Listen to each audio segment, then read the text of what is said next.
ಸ್ನೇಹಿತರೆ, ನಾವಿಂದು ಛಂದಸ್ಸಿನ ಬಗ್ಗೆ ತಿಳ್ಕೊಳ್ಳೋಣ. ಛಂದಸ್ಸಿನಲ್ಲಿ ಷಟ್ಪದಿಗಳು ಬರ್ತವೆ. ಷಟ್ಪದಿ ಬಗ್ಗೆ ನಾವೆಲ್ಲ ನೋಡೇ ಇರ್ತೀವಿ. ಇವತ್ತು ಕಂದ ಪದ್ಯ ಬಗ್ಗೆ ಕಲಿಯೋಣ.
ಇಲ್ಲಿ ಬರೆದಿರುವಂತಹ 2 ಸಾಲಿನ ಕಂದ ಪದ್ಯಕ್ಕೆ ನಾವು ಪ್ರಸ್ತಾರವನ್ನು ಹಾಕೋಣ. ಎಲ್ಲರೂ ಒಟ್ಟಿಗೆ ಹೇಳ್ರಿ. ಇದು ಯಾವುದು?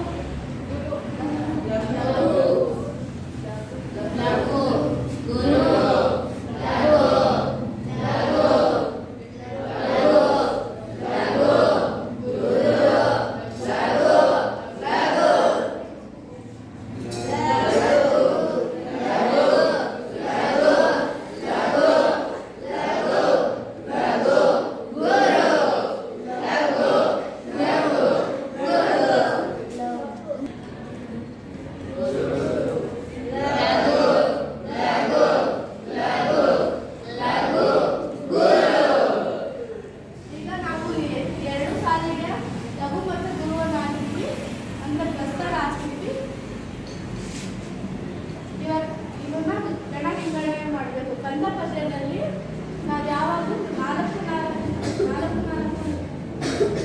ಲಘು ಗುರುನ ಜೋಡಿಸಿ 4 ಇಲ್ಲಿ ನಾವು 4 ಮಾತ್ರೆಗಳಿಗೆ ಒಂದು ಗುಂಪನ್ನು ಮಾಡ್ತೀವಿ. ಒಂದು ಲಘುವಿನ ಬೆಲೆ ಎಷ್ಟು? ಲಘುವಿನ ಬೆಲೆ ಗುರುವಿನ ಬೆಲೆ 1 1 2 ಸೇರಿ 4. ಇದು ಒಂದು ಗುಂಪಾಯಿತು. 1 2 3 4 ಇಷ್ಟು ಸೇರಿ ಒಂದು. ಇಲ್ಲಿ 2 1 3 4 ಇಷ್ಟು ಸೇರಿ ಒಂದು ಗುಂಪಾಯಿತು. ನಾವು ಗುಂಪಿಗೆ ಗಣ ಅಂತ ಕರಿತೀವಿ. ಇಲ್ಲಿ ಮೊದಲನೇ ಸಾಲಿನಲ್ಲಿ 3 ಗಣಗಳಿವೆ. 3 ಗಣಗಳು ಒಟ್ಟು 12 ಬರುತ್ತೆ.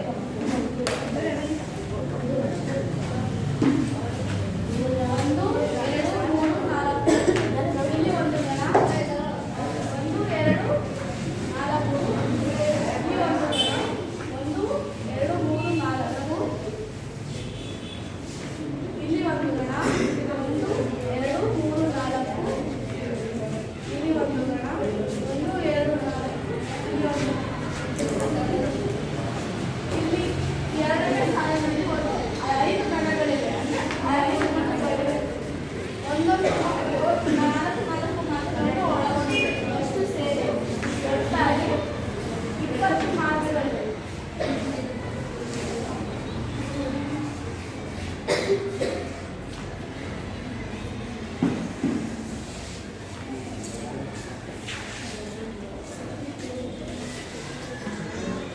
ನಾವು ಇಷ್ಟೊತ್ತು ಮಾಡಿದ ಇಲ್ಲಿ ಇಷ್ಟೊತ್ತು ಮಾಡಿದ ನಾವು ಛಂದಸ್ಸು ಯಾವುದು? ಕಂದ ಪದ್ಯ.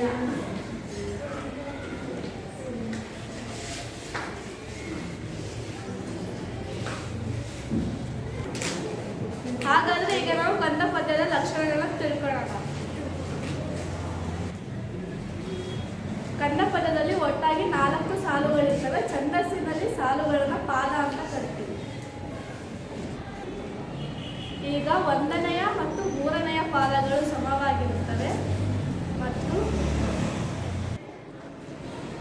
2ನೇ ಮತ್ತು 4ನೇ ಪಾದಗಳು ಸಮನಾಗಿರುತ್ತವೆ. ಕಂದ ಪದ್ಯದಲ್ಲಿ ಮೊದಲನೇ 2 ಪದ್ಯಾರ್ಥ ಎಂದು ಕರೆಯುತ್ತಾರೆ. ಕಂದ ಪದ್ಯದಲ್ಲಿ ಮೊದಲನೇ 2 ಸಾಲುಗಳನ್ನು ಪೂರ್ವಾರ್ಧ ಎಂದು ಕರೆಯುತ್ತಾರೆ ಮತ್ತು ನಂತರದ 2 ಸಾಲುಗಳನ್ನು ಉತ್ತರಾರ್ಧ ಎಂದು ಕರೆಯುತ್ತಾರೆ. ಈಗ ಇನ್ನೊಂದು ಪದ್ಯಕ್ಕೆ ಪ್ರಸ್ತಾರ ಹಾಕುವುದನ್ನು ಕಲಿತುಕೊಳ್ಳೋಣ.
ಪ್ರಿಯ ಸ್ನೇಹಿತರೆ, ನನ್ನ ಜೊತೆಗೆ ಲಘು ಗುರು ಹಾಕೋದು ಸಹಾಯ ಮಾಡಿ.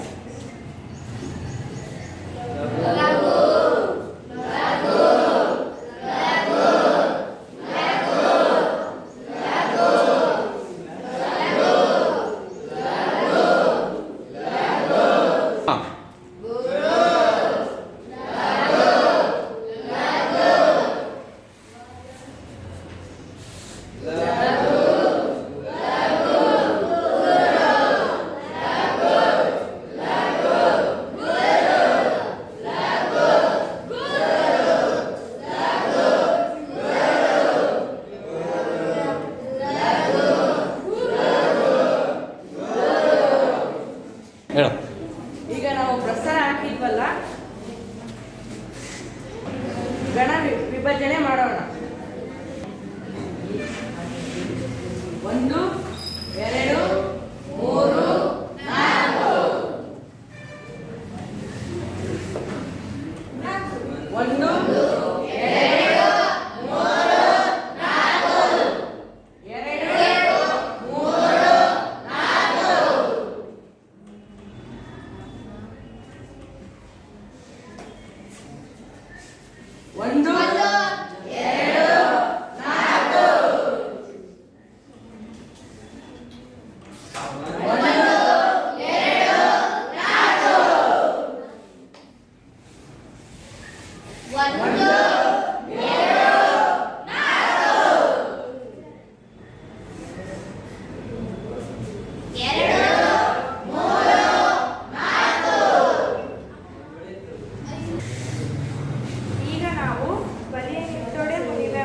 ಪದ್ಯದ ಪೂರ್ವಕತೆ ತಿಳಿಯೋಣ.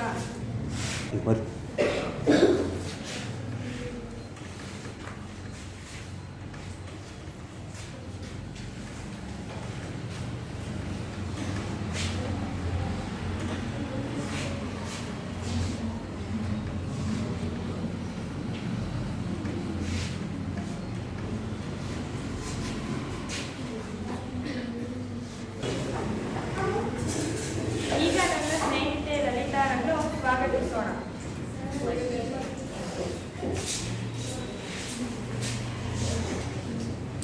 ನನ್ನ ಹೆಸರು ಲಲಿತಾ. ನಾನು ಪೂರ್ವಕಥೆಯನ್ನು ಹೇಳುತ್ತಿದ್ದೇನೆ.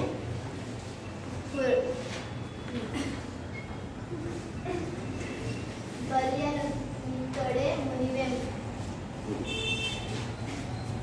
ರಾಜಪುರವೆಂಬ ಪಟ್ಟಣ.